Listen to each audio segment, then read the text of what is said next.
ಕುಮಾರಸ್ವಾಮಿ ಅವರಿಗೆ ದೆಹಲಿಯ ವಾತಾವರಣ ಹೋಗುತ್ತಿಲ್ವಾ ಅನ್ನುವಂಥ ಪ್ರಶ್ನೆ ಈಗ. ಕುಮಾರಸ್ವಾಮಿ ಅವರಿಗೆ ಆಯಾಸ ಹೆಚ್ಚಾಗ್ತಾ ಇದೆಯಾ? ಭಾಷಣ ಮಾಡುವಂಥ ಸಂದರ್ಭದಲ್ಲಿ ಕೇಂದ್ರ ಮಂತ್ರಿಯ ಧ್ವನಿ ಇದೆಯಲ್ಲ, ನಡಕ್ತಾ ಇದೆ. ಅಟಲ್ ಪುರಸ್ಕಾರ ಕಾರ್ಯಕ್ರಮದಲ್ಲಿ ಭಾಷಣ ಮಾಡುವಂಥ ಸಂದರ್ಭದಲ್ಲಿ ಒಂಥರ ಆಯಾಸದ ರೀತಿಯಲ್ಲಿ ಭಾಷಣ ಮಾಡಿದರು. ಸೊ ಹಂಗಾಗಿ ಈ ರೀತಿಯ ಚರ್ಚೆಗಳು ಈಗ ಅಂದರೆ ಈ ವಾತಾವರಣ, ದೆಹಲಿಯ ವಾತಾವರಣ ಅಡ್ಜಸ್ಟ್ ಆಗ್ತಿಲ್ವಾ ಅನ್ನೋದು. ಆಯಾಸದ ಧ್ವನಿಯಲ್ಲೇ ಭಾಷಣವನ್ನು ಮಾಡ್ತಾರೆ, ಬೇಗನೆ ಮುಗಿಸಿದ್ರು. ಕೇಂದ್ರ ಸಚಿವರಾಗಿರುವಂತಹ ಕುಮಾರಸ್ವಾಮಿ ಅವರು ಎಸಿಯಿಂದ ಚಳಿಗೆ ನಡುಕಾಗಿರ್ಬೋದು, ಶಾಲು ಓದ್ಕೊಂಡೇ ಕುಮಾರಸ್ವಾಮಿ ಭಾಷಣವನ್ನು ಮಾಡ್ತಾರೆ. ಸೊ ಹಂಗಾಗಿ ಅಲ್ಲಿನ ವಾತಾವರಣ ಅಡ್ಜಸ್ಟ್ ಆಗ್ತಿಲ್ವಾ ಅನ್ನೋದು. ಬೇಗನೆ ಮುಗಿಸಿದ್ರು ಆ ಒಂದು ಭಾಷಣವನ್ನು. ನೋಡ್ತಾ ಇದ್ರಿ ದೃಶ್ಯಗಳಲ್ಲಿ ಕೂಡ ನೀವು ಗಮನಿಸ್ತಾ ಇದ್ರಿ, ಚಳಿ ಜಾಸ್ತಿ ಇದೆ ಅಂತ ಅನ್ಸತ್ತೆ, ನಡುಗ್ತಿದ್ದಾರೆ. ಕುಮಾರಸ್ವಾಮಿಗೆ ದೆಹಲಿಯ ವಾತಾವರಣ ಒಗ್ಗುತ್ತಿಲ್ಲ ಅನ್ನೋದು. ಕುಮಾರಸ್ವಾಮಿ ಅವರಿಗೆ ಆಯಾಸ ಜಾಸ್ತಿ ಆಗ್ತಾ ಇದೆ. ಸೊ ಅಲ್ಲಿ ಯಾವುದೋ ಒಂದು ಕಾರ್ಯಕ್ರಮ ಇರುತ್ತೆ, ಪಕ್ಕದಲ್ಲಿ ಬಸವರಾಜ ಬೊಮ್ಮಾಯಿ ಅವರು ಕೂಡ ಇದ್ದಾರೆ, ಅಲ್ಲಿ ಕೈ ಕಟ್ಟಿ ಕುಳಿತಿದ್ರು ಕೂಡ ನಡುಗ್ತಿದ್ದಾರೆ. ಭಾಷಣ ಅವರ ಒಂದು ಸರದಿ ಬಂದಾಗ ಭಾಷಣ ಮಾಡುವಂಥ ಸಂದರ್ಭದಲ್ಲೂ ಕೂಡ ಆ ಕಾರ್ಯಕ್ರಮದಲ್ಲಿ ಬೇಗ ಭಾಷಣ ಮುಗಿಸಿದ್ರು. ಅಂದರೆ ಒಂಥರ ಆಯಾಸದ ಧ್ವನಿಯಲ್ಲೇ ಭಾಷಣ ಮಾಡಿದರು. ಹಂಗಾಗಿ ಎಲ್ಲೋ ಒಂದು ಕಡೆ ಇದು ಈಗಿನ ವಾತಾವರಣ ವಿಪರೀತ ಚಳಿ ಬೇರೆ, ಸೊ ಹಂಗಾಗಿ ಇದು ಅಡ್ಜಸ್ಟ್ ಆಗ್ತಿಲ್ಲ ಅಂತ ಅನಿಸುತ್ತೆ. ಯಶಸ್ವಿ ಕಾರ್ಯಕ್ರಮವನ್ನಾಗಿ ಮಾಡಿದ್ದೀರಿ.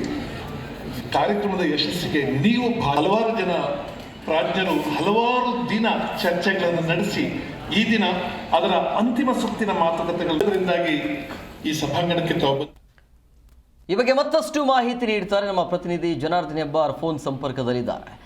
ಹೆಬ್ಬಾರ್, ದೆಹಲಿಯ ವಾತಾವರಣ ನೋಡ್ತಾ ಇದ್ರಿ, ದೃಶ್ಯವನ್ನು ನೋಡ್ತಾ ಇದ್ರೆ ಅಡ್ಜಸ್ಟ್ಮೆಂಟ್ ಆಗ್ತಿಲ್ಲ ಅನ್ನೋದು ಗೊತ್ತಾಗ್ತಾ ಇದೆ. ಸೊ ಏನು ಚಳಿ ವಿಪರೀತವಾಗಿದೆ ಅಂತಾನ ಅಥವಾ ಆಯಾಸ ಅಂತಾನ? ಖಂಡಿತವಾಗ್ಲೂ ಇವತ್ತಿನ ಕಾರ್ಯಕ್ರಮದಲ್ಲಿ ನೋಡಿದಾಗ ಕುಮಾರಸ್ವಾಮಿ ಅವರು ಇತ್ತೀಚೆಗೆ ಸ್ವಲ್ಪ ಆರೋಗ್ಯ ಸಮಸ್ಯೆಯಿಂದ ಬಳಲ್ತಾ ಇದ್ರು. ಆ ನಂತರದಲ್ಲಿ ಚೇತರಿಸ್ಕೊಂಡಿದ್ರು, ಉತ್ತಮವಾಗಿ ಇದ್ರು. ಎಲ್ಲ ಕಡೆ ಹೋದಲ್ಲಿ ಬಂದರೆ ಭಾಷಣವನ್ನು ಕೂಡ ಚೆನ್ನಾಗಿ ಮಾಡ್ತಾ ಇದ್ರು. ಮಾಧ್ಯಮ ಜೊತೆ ಮಾತಾಡೋರು ಕೂಡ ಯಾವುದೇ ಧ್ವನಿ ನೋಡುವಂತ ಸನ್ನಿವೇಶನ ನಾವು ನೋಡ್ತಿರ್ಲಿಲ್ಲ. ಆದ್ರೆ ಈಗ ಮತ್ತೆ ಅವರಿಗೆ ಆ ರೀತಿ ಸಮಸ್ಯೆ ಕಾಡ್ತಾ ಇದೆಯಾ ಅಥವಾ ಇವತ್ತು ಸಭಾಂಗಣದಲ್ಲಿ ಎಸಿ ಜಾಸ್ತಿ ಇರೋ ಕಾರಣಕ್ಕಾಗಿ ಏನಾದ್ರು ಸಮಸ್ಯೆ ಆಯ್ತಾ ಗೊತ್ತಿಲ್ಲ. ಆದ್ರೆ ಕುಮಾರಸ್ವಾಮಿ ಅವರು ಮತ್ತೆ ಸ್ವಲ್ಪ ಆರೋಗ್ಯದಲ್ಲಿ ಸ್ವಲ್ಪ ವೀಕ್ ಆದಂತೆ ಕಾಣಿಸ್ತಾ ಇದೆ. ಚಳಿಗೆ ನಡುಗುವಂತ ಪರಿಸ್ಥಿತಿ ಕಾಣಿಸ್ತಾ ಇದೆ. ಎಷ್ಟರ ಮಟ್ಟಿಗೆ ಅಂತಂದ್ರೆ ಅವ್ರ ಭಾಷಣದುದ್ದಕ್ಕೂ ಸಹಿತ ಅವ್ರ ಧ್ವನಿ ನಡುಗ್ತಾ ಇತ್ತು. ಆ ನಂತರದಲ್ಲಿ ಅವರು ಬಂದು ಕುತ್ಕೊಂಡಾಗ, ಭಾಷಣ ಮುಗಿಸಿ ಬಂದು ಕುತ್ಕೊಂಡಾಗ್ಲೂ ಸಹಿತ ಅವರು ಕೈಯನ್ನ ಗಟ್ಟಿಯಾಗಿ ಕಟ್ಕೊಂಡಿದ್ರು, ನಡುಗ್ತಾ ಇದ್ರು. ಇದನ್ನ ಗಮನಿಸಿದಂತ ಅವರ ಸಿಬ್ಬಂದಿ ತಕ್ಷಣನೇ ಒಂದು ಶಾಲು ತಂದು ಅವರಿಗೆ ಹೊಂದ್ಕೊಳ್ಳಿಕ್ಕೆ ಕೊಟ್ಟಿದ್ದಾರೆ. ಆದ್ರೆ ಅವರ ಆರೋಗ್ಯದ ಬಗ್ಗೆ ಕೂಡ ಕಾಳಜಿ ವಹಿಸೋದ್ರ ಜೊತೆಯಲ್ಲಿ ಅವರಿಗೆ ಆ ಸಮಸ್ಯೆ ಆಗ್ತಾ ಇದೆ ಅನ್ನೋದನ್ನು ಕೂಡ ಅಲ್ಲಿ ಸ್ಪಷ್ಟವಾಗಿ ಗೊತ್ತಾಗ್ತಾ ಇತ್ತು. ಅದು ನೋಡಿದಾಗ ದೆಹಲಿಯಲ್ಲಿ ಅತಿ ಹೆಚ್ಚು ಚಳಿ ಆಗ್ತಾ ಇದೆ, ವಾತಾವರಣ ಕೂಡ ಸಂಪೂರ್ಣ ಕಲುಷಿತವಾಗಿದೆ ಅನ್ನೋದು ಗೊತ್ತಿರುವಂತ ವಿಚಾರ. ಕುಮಾರಸ್ವಾಮಿ ಅವರು ಕೇಂದ್ರ ಸಚಿವರಾಗಿರೋ ಕಾರಣಕ್ಕಾಗಿ ಹೆಚ್ಚಿನ ಸಮಯವನ್ನ ಅಲ್ಲೇ ಕಳಿಬೇಕಾಗತ್ತೆ.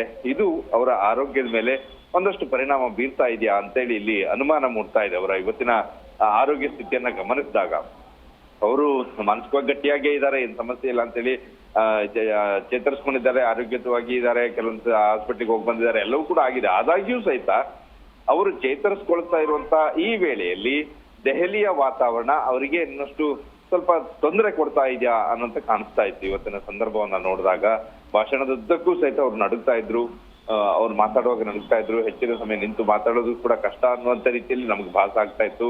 ಸ್ಪಷ್ಟವಾದಂತ ಉಚ್ಚಾರ ಮಾಡ್ಲಿಕ್ಕೂ ಕೂಡ ಕಷ್ಟ ಆಗ್ತಾ ಇತ್ತು ಚಳಿಯ ಕಾರಣಕ್ಕಾಗಿ.